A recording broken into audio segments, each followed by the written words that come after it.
Subscribe now and press the bell icon. Never miss an update.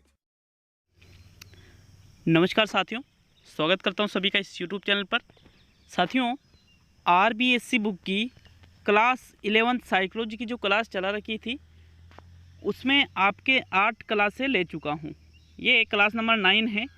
Playlist बना रखी है, आपने अगर ये 8 क्लासें नहीं देखी है तो ये 8 क्लासें एक बार ज़रूर जाकर अवश्य देखें। मित्रों देखिए, आपके अध्याय 4 चल रहा है और अध्याय 4 में आपके मनोविश्लेषणात्मक सिद्धांत और मनोसामाजिक सिद्धांत बच रहा है। तो जो सिगमंड फ्रायड का सिद्धांत है और जो एरिक्सन का सिद्धांत है, इनको पढ़ने के बाद आपका अध्याय 4 आज समाप्त हो जाएगा। चलिए शुरू करते हैं। पहले बात करने वाले हैं मनोविश्लेषणात्मक सिद्धांत के बारे में, साइको एनालिटिक थ्योरी। साथियों, मनोविश्लेषणात्मक सिद्धांत का नाम आते ही सिर्फ 2 व्यक्तियों के नाम आते हैं। पहला है सिगमंड फ्रायड। कौन है? Sigmund Freud. और साथियों, सिगमंड फ्रायड के साथ में एक और जो मनोवैज्ञानिक आता है, दूसरा है इरिक एरिक्सन। तो देखिए, सिगमंड फ्रायड का मनोविश्लेषणात्मक सिद्धांत पढ़ेंगे और एक और मनोसामाजिक सिद्धांत भी पढ़ने वाले हैं जो है इरिक एरिक्सन का। तो चलिए फ्रायड का मनोविश्लेषणात्मक सिद्धांत पढ़ते हैं। मित्रों, फ्रायड का जो मनोविश्लेषणात्मक सिद्धांत है एग्जाम की दृष्टि से बहुत ही महत्वपूर्ण है। सबसे पहले टॉपिक डाल लीजिए, फ्रायड का मनोविश्लेषणात्मक सिद्धांत।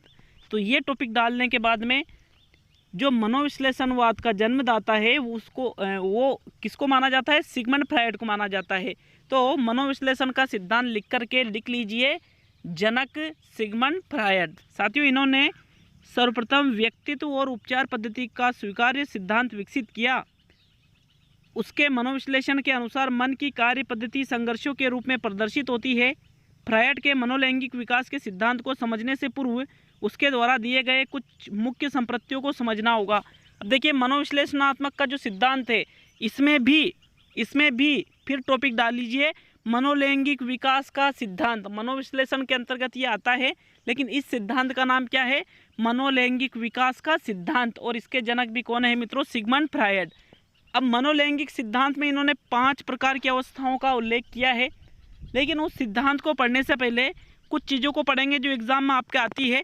मानसिक स्तर के बारे में पढ़ेंगे, फिर रक्षात्मक युक्तियों के बारे में पढ़ेंगे, व्यक्तित्व के घटकों के बारे में पढ़ेंगे और अंत में मनोलैंगिक विकास की अवस्थाओं के बारे में भी पढ़ेंगे। तो सबसे पहले शुरू करते हैं मानसिक स्तरों के बारे में। साथियों, इन्होंने मानसिक स्तर के 3 प्रकार बताए हैं।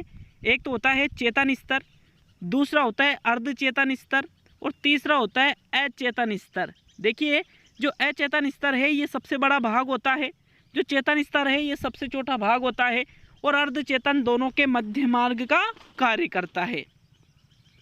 तो साथियों, इसमें आपको ज़्यादा कुछ याद रखना नहीं है। आपको ये याद रखना है कि जो मन का सबसे बड़ा भाग है और जो महत्वपूर्ण भाग है वो है अचेतन मन। कौन सा है? अचेतन मन। बस तीनों आपको याद रखना है, चेतन, अचेतन और अर्धचेतन। ज़्यादा कुछ इसमें आपको याद नहीं रखना है। दूसरा देखेंगे मनोवृत्तियाँ, इंस्टिंक्ट। मनोवृत्तियाँ का मतलब देखिए कि अपने जो मूल प्रवृत्तियाँ हैं, अभी आप इसको कह सकते हो, मनोवृत्ति को मूल प्रवृत्ति भी कह सकते हो। तो साथियों, मनोवृत्तियाँ या मूल प्रवृत्तियाँ क्या होती है? इन्होंने जो मूल प्रवृत्तियाँ हैं उनको 2 भागों में वर्गीकृत किया है। एक तो इन्होंने बताया है जीवन मूल प्रवृत्ति और दूसरा इन्होंने बताया मृत्यु मूल प्रवृत्ति। देखिए, जो जीवन मूल प्रवृत्ति है इन्होंने इसको इरोस नाम दिया है और जो मृत्यु मूल प्रवृत्ति है, जो जीवन है वो तो इरोस और जो मृत्यु मूल प्रवृत्ति है वो थेनाटोस इन्होंने नाम दिया है। साथियों, इन्होंने जो मानसिक ऊर्जा है उसको एक नाम दिया है लिबिडो। क्या दिया है? इन्होंने मानसिक ऊर्जा को एक नया नाम दिया है, लिबिडो।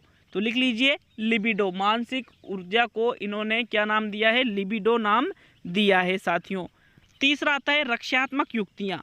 रक्षात्मक युक्तियाँ जिनको आप समायोजन की अप्रत्यक्ष विधि भी कह सकते हो, कि मानव के जीवन में अनेक संघर्ष आते हैं, तनाव आते हैं, भग्नाशा आदि उसके जीवन में कंपलसरी सभी के जीवन में ही आती है, चाहे वो गरीब हो चाहे वो अमीर हो।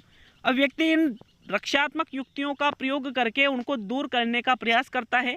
जैसे कोई छात्र है, उसने 10वीं का एग्ज़ाम दिया और उसके नंबर कम आए। अब वो कहता है कि भाई मेरी कॉपी सही ढंग से चेक नहीं की, नहीं तो मैं पास हो जाता, अगर वो फेल हो गया तो ये भी एक रक्षात्मक युक्ति है मित्रों।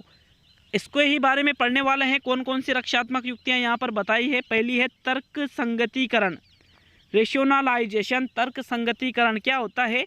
इसमें अस्वीकार्य या अविवेकपूर्ण व्यवहार के लिए तर्कपूर्ण कारण बताया जाता है कि जो चीज़ अपने को स्वीकार नहीं थी लेकिन वो हो गई, तो फिर यहाँ पर एक कारण बताया जाता है जिसका एक तर्क होता है। जैसे अपराधी का अपने व्यवहार का कारण बुरी संगत बताना, कि कोई अपराधी कहता है कि यार मैं अपराधी इसलिए बना क्योंकि मेरी संगत बुरे लोगों के साथ में थी, तो ये तर्क संगतिकरण कहलाता है। अथवा किसी कोर्स में प्रवेश न मिलने पर उसे व्यवसाय के लिए अच्छे नहीं बताना, कि मान लीजिए कि आप कोई चीज़ करना चाहते हो और आपका उसमें सिलेक्शन नहीं होता है, तो आप कहते हो कि अरे यार उसमें तो वो कोई बिजनेस अच्छा नहीं है, कोई व्यवसाय वो अच्छा नहीं है, इसलिए मैंने तो वो किया नहीं। तो इसको आप कह सकते हो तर्क संगतिकरण। दूसरा देखेंगे दमन।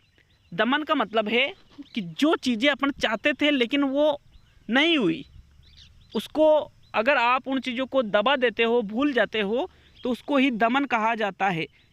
मित्रों, दमन और शमन दो चीज़ें होती है जो इसमें नहीं बताया है। समायोजन का मैंने टेस्ट डाला है, बहुत ही लाजवाब, बहुत ही शानदार अप्लाइड प्रश्नों पर आधारित टेस्ट डाला है, जरूर टेस्ट दे। दमन शमन सब मैंने अंतर वहाँ बता दिया है।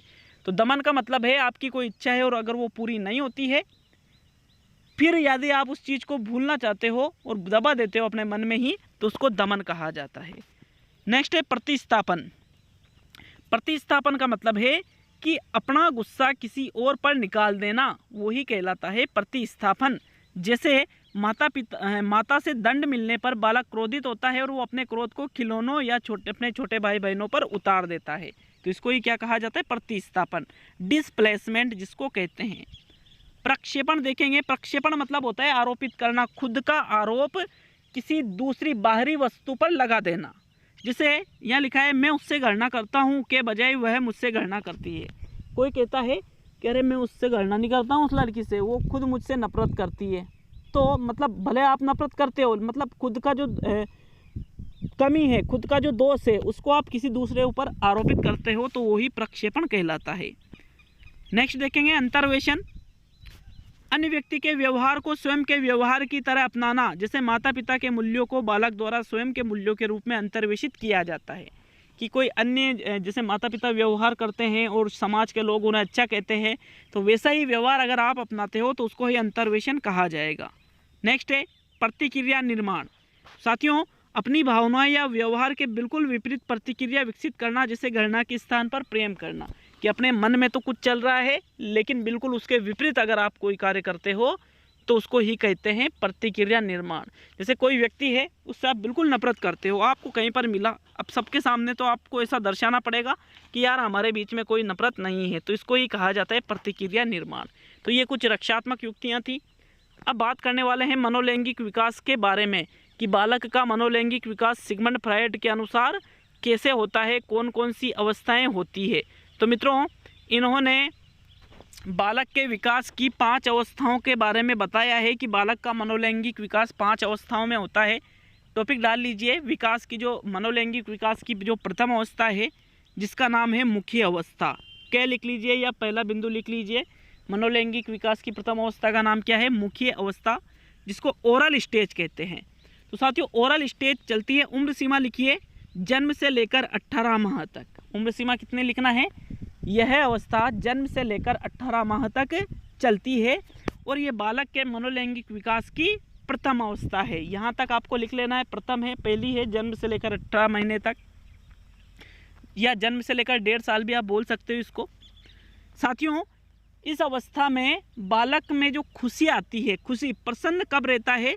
मुख के माध्यम से वो प्रसन्नचित रहता है। जो कामुक क्षेत्र है वो उसका मुख होता है, इसलिए वो होंठ, जीभ और सहायक अंग में ही ज़्यादा रुचि लेता है। चूसना, निगलना, चबाना, काटना, ये चीज़ें करने से वो खुश रहता है। क्यों? क्योंकि उसकी काम वासना की पूर्ति इस अवस्था में हो जाती है। तो साथियों, ये पहली अवस्थाएं हैं जिसमें बालक मुख के माध्यम से खुशी प्राप्त करता है। इतना ही आपको लिख लेना है। दूसरी है गुदी अवस्था, जिसको एनाल स्टेज भी कहा जाता है। देखिए मित्रों, ये जो उम्र है, ये उम्र सीमा लिखी है 18 महीने से 3 वर्ष तक, और यह मनोलैंगिक विकास की दूसरी अवस्था है, ऐसा आपको लिख लेना है। अब जो बालक की जो ऊर्जा है, मतलब जो उसकी काम वासना है, वो मुख से निकलकर कहाँ चल जाती है? गुदा क्षेत्र में चली जाती है। इसलिए बालक बार बार खुशी प्राप्त करने के लिए बार बार वो मल मूत्र का त्याग करता है। मल त्याग करने से उसे खुशी मिलती है, उसकी काम वासना की पूर्ति होती है। तो मित्रों ये कहलाती है गुदीय अवस्था।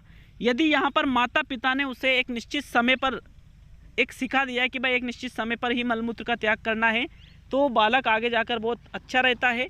और अगर उस पर ज़्यादा प्रतिबंध लगाओगे और यदि वो खुद नहीं सीखेगा लेकिन आप ज़बरदस्ती सिखाओगे और वो बार बार मलमूत्र का त्याग करेगा, तो फिर वो आगे जाकर बहुत ही भविष्य में गंदा बालक रहता है। तीसरी आती है मित्रों उत्तर लैंगिक अवस्था। उम्र लिखिए 3 वर्ष से लेकर 5 वर्ष तक। उत्तर लैंगिक अवस्था की उम्र लिख लीजिए सभी, 3 वर्ष से लेकर 5 वर्ष तक। अब जो उसका कामुक क्षेत्र है वो गुदा से निकल करके कहाँ चला जाता है, लैंगिक क्षेत्र में चला जाता है। मतलब उसकी जो जनन इंद्रियां हैं वहाँ पर कामुक क्षेत्र उसका चला जाता है। देखिए यहाँ पर कामुक क्षेत्र जो है वो लिंग प्रधान अवस्था भी आप इसको कह सकते हो। तो देखिए जननेंद्रियों में उसका कामुक क्षेत्र चला जाने के बाद में होता क्या है, 3 से 5 वर्ष की अवस्था में बालक बालिकाओं को ये ज्ञान हो जाता है कि भाई मैं बालिका हूँ, बालक को ये ज्ञान हो जाता है कि भाई मैं बालक हूँ। मतलब स्त्री पुरुष का उसे ज्ञान हो जाता है। इसलिए इस अवस्था में बालक गुड्डे गुड्डियों का खेल भी खेलता है। यहाँ पर बालक क्या होता है, बालक तो अपनी माँ से और बालिका अपनी पिता से प्रेम करते हैं। मतलब सीधी सी चीज़ है, फ्रायड ने यहाँ पर बताया है कि बालिका अपने पिता से प्रेम करती है और दूसरे से वह बांटना नहीं चाहते हैं। वो यूँ चाहते हैं, बालिका ये चाहती है कि मेरे पिता सिर्फ मुझे ही प्रेम करे, मेरी माँ को प्रेम नहीं करे। ठीक है, बालिका ऐसा चाहती है। और जबकि बालक ये चाहता है कि मेरी माँ मुझसे प्रेम करे, मेरे पिताजी से प्रेम नहीं करे। मतलब उनका जो प्रेम है वो बांटना नहीं चाहते हैं, वो पूरा प्रेम खुद ही अर्जित करना चाहते हैं इस अवस्था में। मतलब यहाँ पर भी विपरीत लिंग का प्रभाव साफ साफ दिखाई देता है। यहाँ पर मित्रों देखिए, बालक विपरीत लिंगीय अभिभावक से जुड़ा और समान लिंगीय अभिभावक से विद्वेष रखता है। मतलब अगर बालक है तो पिता से विद्वेष रखेगा और माता से प्रेम करेगा। मित्रों ऐसा इसलिए होता है, ये होता है ओडिपस ग्रंथि के कारण इन्होंने नाम दिया है कि यदि पिता अपनी माता से प्रेम करे और पिता से विद्वेष रखे, प्रेम नहीं करे, तो फिर ये कौन सी ग्रंथि का प्रभाव है, तो ये ओडिपस ग्रंथि इन्होंने नाम दिया है। इन्होंने एक उदाहरण दिया है, ग्रीस की पौराणिक कथा है कि एक राजा थे जिनका नाम था ओडिपस। इन्होंने अनजाने में अपने पिता की हत्या करके अपनी माता से ही विवाह कर लिया था। तो मित्रों उस आधार पे ही इस ग्रंथि का नाम ओडिपस रखा गया। नेक्स्ट, बालिका अपनी माता से तादात्म्यकरण और पिता से प्रेम इलेक्ट्रा ग्रंथि कहलाता है। मतलब अगर बालिका है वो यदि अपने पिता से प्रेम करती है तो ये किसके कारण होता है, ये इलेक्ट्रा ग्रंथि के कारण होता है। साथियों यहाँ पर जो इलेक्ट्रा ग्रंथि की अगर बात करें तो इलेक्ट्रा ग्रंथि में जो लड़कियां होती है वो अपने पिता से प्रेम करती है और ये लड़कियों में पाई जाती है। इन ग्रंथियों का संबंध एक प्रकार की विद्वेषता का प्रदर्शन है। विद्वेषता मतलब जो समलिंगीय हैं उसके प्रति विद्वेष की भावना यहाँ पर पाई जाती है। नेक्स्ट अवस्था देखेंगे सुषुप्त अवस्था या सुप्त अवस्था, लेटेंसी पीरियड भी जिसको कहा जाता है। इसकी जो समय सीमा है वो चलती है लगभग 6 वर्ष से और 12 वर्ष तक। मतलब बाल्य अवस्था में सुषुप्त अवस्था चलती है। इसके फलस्वरूप ही जो बालक होते हैं वो तो लड़कों के समूह में रहना पसंद करते हैं और जो बालिकाएं होती है वो लड़कियों के समूह में रहना ज़्यादा पसंद करती है। मतलब समलिंगीय समूह यहाँ पर पाया जाता है और लैंगिकता यहाँ पर निष्क्रिय हो जाती है साथियों। और अंतिम जो अवस्था है वो है जननांगीय अवस्था, जेनिटल स्टेज जिसको कहा जाता है, और ये चलती है लगभग 12 वर्ष से लेकर के 18 वर्ष तक, मतलब किशोर अवस्था में। तो साथियों देखिए, लैंगिक अवस्था में जो जननेंद्रियां हैं वो पूर्ण रूप से सक्रिय हो जाती है और वो यूँ चाहती है कि मेरा संतुष्टिकरण हो। मतलब जननेंद्रियां संतुष्टिकरण करना चाहती है। इसलिए इस अवस्था में कई जो बालक बालिकाएं होते हैं उनमें विपरीत लिंग के प्रति आकर्षण होने के कारण शारीरिक संबंध भी बन जाते हैं। ऐसा क्यों होता है? ये सब हार्मोन्स की वजह से होता है साथियों। अब देखिए, फ्रायड ये कहना चाहते थे कि जो बालक का विकास है वो ज़्यादातर इन्होंने कामुक क्षेत्र या काम वासना से संबंधित ही सिद्धांत दिए हैं साथियों। ये था फ्रायड का सिद्धांत। अब बात करने वाले हैं एरिक्सन के सिद्धांत के बारे में। एरिक्सन के सिद्धांत में क्या क्या है देख लेते हैं। एरिक्सन टॉपिक डाल लीजिए, मनोसामाजिक विकास का सिद्धांत, जिसको दिया था इरिक एरिक्सन ने। इनका पूरा नाम है इरिक एरिक्सन। तो जनक कौन है? Erik Erikson. लिखिए इसमें, इन्होंने मानव की मनोसामाजिक विकास की अवस्थाओं को 8 भागों में वर्गीकृत किया है। ऐसा इतना ही आपको लिख लेना है। कितने भागों में वर्गीकृत किया है मनोसामाजिक विकास को? 8 भागों में इन्होंने वर्गीकृत किया है। इतना कुछ लिखना नहीं है, ये पढ़ने वाली भी चीज़ें नहीं है मेरे हिसाब से। तो आपको सिर्फ जो इसके सिद्धांत की अवस्थाएं हैं उनको देख लेना है। अब देखिए मित्रों, अवस्थाओं की जो उम्र है वो इस बुक में अलग है, मैंने आपको अलग लिखाई थी, क्योंकि अलग अलग जगह पर अलग अलग आयु मिलती है। तो बिल्कुल आप निश्चिंत रहे, अवस्थाओं से संबंधित लगभग प्रश्न नहीं आता है, उम्र से संबंधित कि उम्र नहीं पूछी जाती है, सिर्फ ये पूछा जाता है, अवस्थाओं का नाम पूछा जाता है और उससे संबंधित जो गुण है, उस अवस्था में जो गुण प्रदर्शित होते हैं, वहाँ से आपके एग्जाम में प्रश्न पूछे जाते हैं। तो पहली अवस्था है विश्वास बनाम अविश्वास, दूसरी है आत्मनिर्भरता बनाम शंका व लज्जा, पहल करना वर्सेज अपराध बोध, उद्यमिता वर्सेज हीन भावना, एकात्मकता या तादात्मिकता वर्सेज भ्रांति, और घनिष्ठता वर्सेज एकांकीपन, सर्जनात्मकता वर्सेज ठहराव, और संपूर्णता बनाम हताशा या निराशा। तो इन 8 अवस्थाओं को आप अच्छी तरह से पढ़ने वाले हैं। स्क्रीनशॉट आप इसका ले सकते हो साथियों। हालांकि आपके पास ये बुक मैंने प्रोवाइड करा रखी है। तो एक एक अवस्थाओं को पढ़ेंगे, क्वेश्चन जहाँ से बनता है वही चीज़ पढ़ाने वाला हूँ। जो पढ़ा रहा हूँ हर जगह से क्वेश्चन बन सकता है, जहाँ से पढ़ा रहा हूँ जो चीज़ें लिखवा रहा हूँ उनको ज़रूर लिख लेना एग्ज़ाम के बाद, नहीं तो सोचोगे कि यार गलती कर दी।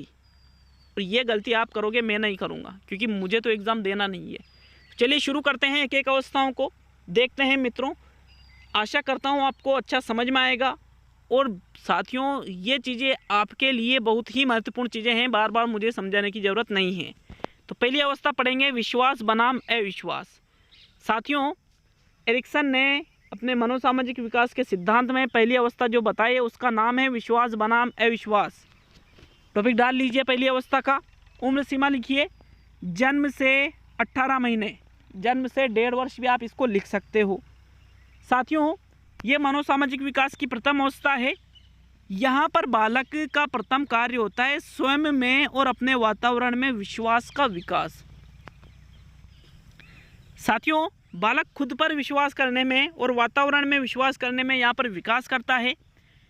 इस आयु में बालक अपनी आवश्यकताओं के लिए पूर्ण रूप से दूसरों पर निर्भर रहता है। छोटा सा बालक है, दूसरों पर ही वो पूर्ण रूप से निर्भर रहेगा।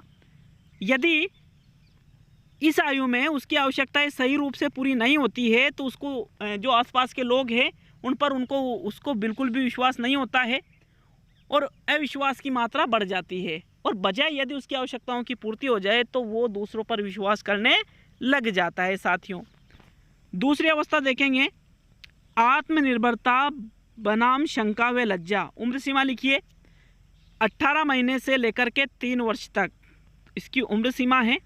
साथियों, ये जो अवस्था है इसमें बालक दूसरों की मदद लेना नहीं चाहता और आत्मनिर्भरता का भाव विकसित करता है। मतलब वो ये सोचता है कि मैं दूसरों की मदद न लें और मैं खुद के ऊपर निर्भर हो जाऊं। वह अपने तरीके से कार्य करना पसंद करता है। यूँ नहीं सोचता है कि मेरे कामों में कोई दखल अंदाजी करे, ऐसा वो यूँ सोचता है कि भाई मेरे कामों में कोई दखल अंदाजी नहीं करे। माता पिता को बालक में आत्मनिर्भरता का स्वस्थ भाव विकसित करने के लिए दृढ़ता और लचीलेपन का संतुलन रखना इस अवस्था में आवश्यक है। वातावरण की परिस्थितियों के अनुसार माता पिता को बालक की स्वतंत्रता की सीमाएं निर्धारित कर देनी चाहिए। यदि बालक को वातावरण को खोजने की वांछित स्वतंत्रता नहीं दी जाएगी तो बालक में अपनी कार्य करने की योग्यता के प्रति शंका उत्पन्न हो जाती है और वह संकोची बन जाता है। लज्जा इसी पर अन्य भाव है। अतः माता पिता को एक प्रोत्साहित करने वाला वातावरण तैयार करना चाहिए जिससे बालकों में अपने स्वाभिमान को बिना खोए आत्मनियंत्रण का भाव विकसित हो सके। यदि माता पिता अधिक कठोर या गलतियों और घटनाओं के आलोचक होंगे तो बालक नियंत्रण भाव देगा और शंका भाव को अर्जित कर लेगा। साथियों देखिए, आत्मनिर्भरता और शंका या लज्जा ये कहता है कि इस अवस्था में बालक आत्मनिर्भर बनना चाहेगा, उसको एक निश्चित मात्रा में स्वतंत्रता देनी चाहिए आत्मनिर्भर बनने के लिए 1.5 से लेकर 3 वर्ष तक के बीच में, लेकिन उसको एक निश्चित तरीके से ही स्वतंत्रता दे जितना वो आत्मनिर्भर हो सके। इतना नहीं कि बहुत ज़्यादा स्वतंत्रता दे दी। क्योंकि उसकी उम्र अभी भी बहुत ही कम है। अगर वो स्वतंत्रता से संबंधित कुछ कार्य करता है, आत्मनिर्भरता से संबंधित, तो ऐसा करने से उसके अंदर स्वाभिमान का भाव आएगा। स्वाभिमान मतलब कि भाई हाँ यार, मैं अब खुद के ऊपर आत्मनिर्भर हूँ। और यदि आपने उस पर नियंत्रण लगाया, ज़्यादा कठोर अनुशासन लगाया, तो वो आगे के जीवन में भी खुद पर निर्भर नहीं रह पाएगा साथियों। दूसरी अवस्था है ये। तीसरी अवस्था पढ़ेंगे पहल बनाम अपराध बोध। पहल बनाम अपराध बोध, उम्र सीमा लिखिए 3 से 5 वर्ष। लिख लिया सभी ने? मित्रों इसमें देखें, समझे एक बार। इस अवस्था में बालक की शारीरिक, सामाजिक, बौद्धिक और संवेगात्मक सभी पक्षों में तीव्र गति से विकास करता है बालक। घर से बाहर भी वह अपने आत्मनिर्भर व्यवहार को दर्शाता है। इसके पहले ही वो आत्मनिर्भर बन चुका है, जो एक पहल का रूप ले लेते हैं और उसमें सही और गलत का भाव विकसित होना शुरू हो जाता है। वह अपने कपड़े पहनने से लेकर पालतू जानवरों का ध्यान रखने जैसे कार्य करने की पहल करता है। यदि माता पिता प्रोत्साहित न करके उसे रोकते हैं, डांटते हैं, तो उसमें अपराध बोध आ जाता है। उसकी पहल की आत्म प्रेरित करके प्रौढ़ कार्यों हेतु सुधार किया जा सकता है। मित्रों ये जो अवस्था है, तीसरी अवस्था, उम्र है 3 से 5 वर्ष। यहाँ पर बालक पहल करता है। पहल मतलब किसी कार्यों को करने की शुरुआत करने लगता है। वो घर से भी बाहर जाने लग जाता है। खुद के कपड़े पहनना, छोटे छोटे जो जीव जंतु हैं उनकी कुछ जो सेवाएं हैं वो करना, ऐसा कार्य करने लग जाता है। लेकिन यदि उसको डांटा जाता है, उससे बोला जाता है कि अभी तू छोटा है, तू कुछ भी मत किया कर, तू गलती करता है, अगर ऐसा कहेंगे तो वो सोचेगा कि यार मैंने कोई अपराध कर दिया होगा, इसीलिए तो सब लोग मुझे डांट रहे हैं, ये गलत चीज़ है मतलब। तो वो उसको अपराध का बोध होता है कि शायद मैंने अपराध किया है। यही कहलाता है पहल बनाम अपराध बोध। नेक्स्ट है मित्रों उद्यमिता बनाम हीन भावना। यह अवस्था 6 वर्ष से शुरू होकर 12 वर्ष तक चलती है। तो लिख लीजिए उद्यमिता बनाम हीन भावना। इसी अवस्था में बालक विद्यालय जाना प्रारंभ करता है। लिख लेना ये भी, इस अवस्था में ही बालक विद्यालय जाना आरंभ करता है। साथियों यहाँ पर बालक अपनी ऊर्जा को स्वयं सुधार करने और वस्तुओं और व्यक्तियों को विजय करने में लगाता है। बालक ज्ञान और कार्यों के वृहद संसार में प्रवेश करता है। देखिए उसका दायरा बढ़ जाता है, ज्ञान भी उसके सामने बहुत सारा नया आता है, यानी उसकी उद्योग उम्र की शुरुआत हो जाती है। वो कार्य करने लग जाता है, श्रम करने लग जाता है। बालक इस अवस्था में सीखने और योजना बनाने के लिए जल्दी जल्दी तैयार हो जाता है। माता पिता और अध्यापक यदि बालक को क्रिया करने के लिए हतोत्साहित करते हैं तो उसमें हीन भावना उत्पन्न कर सकते हैं। दूसरी ओर बालक में उद्यमिता विकसित होती है तो वह इस संसार में अपने आप को समायोजित कर सकता है। बालक जो करता है उस पर साधिकारिता चाहता है। यदि बालक अभी बच्चा बना रहता है तो उसे यह हीन भावना ग्रंथि विकास की तरफ ले जाती है।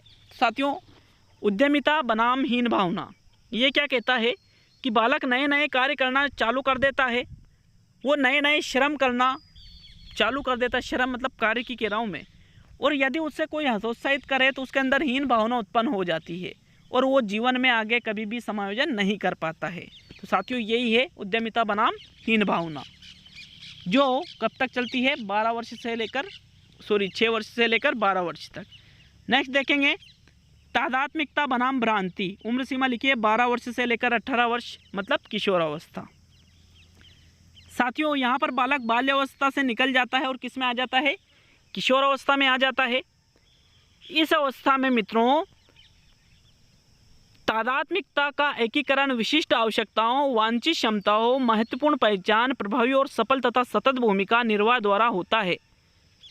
विश्वास, आत्मनिर्भरता, पहल करना और उद्यमिता मिलकर बालक की तादात्मिकता बनाने में योगदान देते हैं। तीव्र कार्य की परिवर्तन एक नई शरीर रचना करते हैं तथा साथ ही व्यावसायिक और शैक्षिक निर्णय लेने हेतु विभिन्न भूमिकाओं का सामाजिक दबाव भी बालक पर पड़ता है। विभिन्न भूमिकाओं का एकीकरण इस अवस्था का मुख्य कार्य है। यह तादात्मिकता किशोर के लिए नई आवश्यकताओं, कौशलों तथा लक्ष्यों हेतु उपयुक्त होती है। यदि किशोर अपनी पहचान और भूमिका का एकीकरण नहीं कर पाता है तो पहचान भ्रांति का सामना करना पड़ता है। उसका व्यक्तित्व खंडित हो जाता है। किशोर अपने पुत्र पुत्री, विद्यार्थी, खिलाड़ी, मित्र आदि की भूमिका को एक अर्थपूर्ण संपूर्णता के रूप में एकीकृत कर सकना सीख सके और हम मनोसामाजिक पहचान बना सके, इसके लिए एकीकरण आवश्यक है। यदि वह ऐसा करने में असफल हो जाता है तो वह अपने विषय में अनिश्चित ही रहता है। तो साथियों ये जो 5वीं अवस्था है तादात्मिकता बनाम भ्रांति, मतलब तादात्मिकता को पहचान भी कहा जाता है। क्या कहा जाता है, पहचान। तो पहचान बनाम पहचान भ्रांति भी इस अवस्था को कहते हैं जो किशोर अवस्था में चलती है 12 से 18 वर्ष तक। मित्रों, ये जो अवस्था है इसमें बालक खुद की पहचान बनाने के लिए अच्छे अच्छे कार्य करता है, लेकिन अगर कोई उसको बीच में ही टोक देता है और अच्छे कार्य नहीं करने देता है तो वो सोचता है कि यार इस समाज में मेरा क्या स्थान है, मेरी क्या पहचान है। यही अवस्था है पहचान बनाम पहचान भ्रांति या तादात्म्यता बनाम भ्रांति भी जिसको कहा जाता है। नेक्स्ट देखेंगे मित्रों, घनिष्ठता बनाम एकांकीपन। लिख लीजिए, उम्र सीमा है 18 से 35 वर्ष, कई जगह 18 से 40 भी मिलेगी, वो भी बिल्कुल सही है। साथियों, यदि एक युवा यह सोचकर डरे कि दूसरे के साथ में अपनी पहचान नहीं रख सकता तो आगे चलकर वह एकांकीपन की ओर अग्रसर हो जाता है। घनिष्ठता का अर्थ है लैंगिक होने से कहीं अधिक। घनिष्ठता एक ऐसी क्षमता है जो वास्तविक और परिपक्व मनोसामाजिक पक्ष को विकसित करती है, जिसमें मित्र बनाना तथा बिना अपनी पहचान गुम किए दूसरों का ध्यान रखना है। इस घनिष्ठता के अभाव में एकांकीपन आने लगता है। घनिष्ठता का मुख्य आधार प्रेम, एक दूसरे के प्रति समर्पण है। घनिष्ठता का एक पक्ष हम की एकात्मकता का भाव होना है। एकांकीपन के केस में संबंध औपचारिक, उदासीन और खोखले हो जाते हैं। तो साथियों, ये जो अवस्था है घनिष्ठता बनाम एकांकीपन, तो ये मनोलैंगिक विकास की तीसरी अवस्था है जो 18 वर्ष से लेकर 35 या 40 वर्ष तक चलती है। साथियों, इसको सच्ची दोस्ती या सच्ची दुश्मनी की अवस्था भी कहा जाता है। इस अवस्था में बालक में अगर विचार मिल जाए किसी से तो उससे घनिष्ठ मित्र बन जाता है, और यदि विचार नहीं मिले तो उससे वो दूर रहने लगता है। और अगर किसी व्यक्ति से उसके विचार किसी से भी नहीं मिलते हैं तो उसमें एकांकीपन का भाव आ जाता है और वो व्यक्ति अंतर्मुखी स्वभाव का हो जाता है। नेक्स्ट देखेंगे मित्रों, साथियों, मनोसामाजिक विकास की जो इन्होंने 7वीं अवस्थाएं बताई है, 7वीं अवस्था का नाम आता है सृजनात्मकता और उत्पादकता बनाम ठहराव। तो देखिए, लिख लीजिए आप 7वीं अवस्था का नाम, इम्पोर्टेंट चीज़ है। उम्र सीमा लिखिए 35 से 65 वर्ष या 40 से 60 या 62 वर्ष, ये इसकी उम्र सीमा आती है। अलग अलग बुक्स में अलग अलग मिलती है, लेकिन बिल्कुल वैलिड है। जो मैंने आपको बताया है वो 100% वैलिड है, और जो यहाँ लिखी हुई है ये भी वैलिड ही है। ये तो वैलिड होना ही है, आरबीएससी बुक में लिखा हुआ है। अगर कोई मिस प्रिंट चीज़ है आरबीएससी बुक में तो मैं भी आपको मैं वो भी बता दूंगा।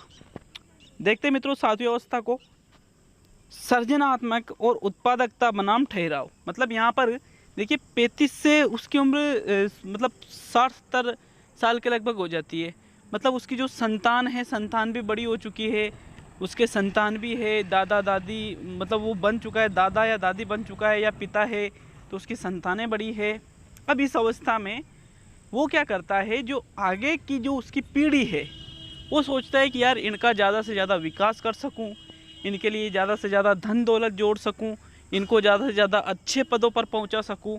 इसके लिए वो दिन रात मेहनत काम में लगा रहता है। देखिए, फिर भी मित्रों मतलब दिन रात वो काम में लगा रहता है, और धीरे धीरे उसके कार्य करने में ठहराव आता जाता है। वो समाज और अपने बच्चों दोनों के विषय में वो सोचता है, समाज के बारे में भी सोचेगा, उसके जो बच्चे हैं उसके बारे में भी सोचेगा। यदि किसी व्यक्ति में उत्पादकता और सृजनात्मकता के भाव का अभाव हो तो वह व्यक्ति निष्क्रिय और रुग्ण मानसिकता से ग्रस्त हो जाता है। उत्पादकता के साथ मूल भाव देखभाल करने का, जिसका अर्थ है व्यक्ति आने वाली पीढ़ी के प्रति अपना उत्तरदायित्व समझता है। वो समझता है कि यार मैं कुछ इनके लिए ऐसा कुछ कर जाऊं कि ताकि ये मुझे बाद में भला बुरा न कहे। अपना खुद का उत्तरदायित्व समझता है कि वो उनको एक अच्छी स्थिति पर पहुंचा दे। तो मित्रों ये 7वीं अवस्था है। और अंतिम और 8वीं अवस्था आती है संपूर्णता बनाम हताशा, जिसको संपूर्णता बनाम निराशा के नाम से भी जाना जाता है। उम्र सीमा लिखिए 60 या 62 वर्ष से लेकर के या 65 वर्ष से लेकर के व्यक्ति की मृत्यु तक। संपूर्णता मतलब वो अपने संपूर्ण जीवन का लेखा जोखा देखता है। वो देखता है कि आखिर यार मैंने अपने जीवन में क्या क्या किया है, क्या क्या नहीं किया है, वो सभी चीज़ों को देखता है। संपूर्णता मतलब उसके जो संपूर्ण जीवन के जो कार्य है उनको देखता है, लेकिन अंत में उसको कई जगह ऐसा लगता है कि यार मैं अगर ऐसा नहीं करता तो आज दूसरी जगह पर पहुंच जाता, आज मेरी स्थिति अच्छी होती, मेरे जो पोते हैं, मेरे जो दादा जो बच्चे हैं वो बहुत अच्छे पदों पर होते हैं, मैंने ये कार्य गलत किया था, मैंने ये कार्य सही किया था, ऐसे कई चीज़ें देखते हुए वो ये अंत में ये उसके दिमाग में आती है कि यार मैंने जीवन में कुछ भी नहीं किया है। अंत में उसके हाथ में सिर्फ निराशा या हताशा ही लगती है। तो धीरे धीरे इस प्रकार व्यक्ति की निराशा अवस्था या हताशा अवस्था में ही व्यक्ति की मृत्यु हो जाती है। तो मित्रों, यही है संपूर्णता बनाम हताशा। ये प्रमुख पद थे, जो प्रमुख जितनी भी 8 अवस्थाएं बताई है, एक एक को मैंने अच्छी तरह से आपको बताया है। अब इसके प्रश्नों की बात करने वाले हैं, जो ऑब्जेक्टिव प्रश्न हैं उनको देख लेते हैं। पहला प्रश्न आता है, आनुवांशिकता से तात्पर्य निम्न में से किन से होता है? शुक्राणु तथा अंडाणु, गुणसूत्र तथा जीन्स, सूत्रीय विभाजन व अर्धसूत्राण, और डीएनए और आरएनए। तो मित्रों, आनुवांशिकता की बात करें तो आनुवांशिकता से तात्पर्य है गुणसूत्र और जीन्स। इनके माध्यम से ही गुणों का स्थानांतरण होता है, जीन्स के माध्यम से। और गुणसूत्रों में क्या पाए जाते हैं? जीन्स पाए जाते हैं। दूसरा प्रश्न है, निम्न में से कौन से सिद्धांत का प्रतिपादन फ्रायड द्वारा किया गया? तो बहुत 5 अवस्थाएं पढ़ी है फ्रायड की। तो आपका आंसर क्या रहेगा? मनोविश्लेषण सिद्धांत। तीसरा प्रश्न है, निम्न में से मनोसामाजिक सिद्धांत का प्रतिपादन एरिक एरिक्सन है। बताने की जरूरत नहीं है, विकल्प देखने की भी आपको जरूरत नहीं होगी। दूसरा विकल्प फिर भी यहाँ पर एरिक एरिक्सन वाला सही है। तो मित्रों, आपकी इकाई 4 कंप्लीट हो चुकी है। जल्द ही अगला वीडियो भी आपके लिए लेकर आ जाऊँगा। बिल्कुल निश्चिंत रहे, आपका सिलेबस 101% मैं पूरा कराऊँगा। और मुझे जहाँ तक आशा है, आपकी भर्ती के बारे में एक बहुत ही अच्छा वीडियो बनाने वाला हूँ, पॉजिटिव सोच के साथ, और बहुत ही अच्छा मोटिवेशनल वीडियो आएगा। तो आप उस वीडियो को ज़रूर देखें। मिलते हैं बहुत जल्द अगले वीडियो में। सभी दोस्तों का बहुत बहुत धन्यवाद।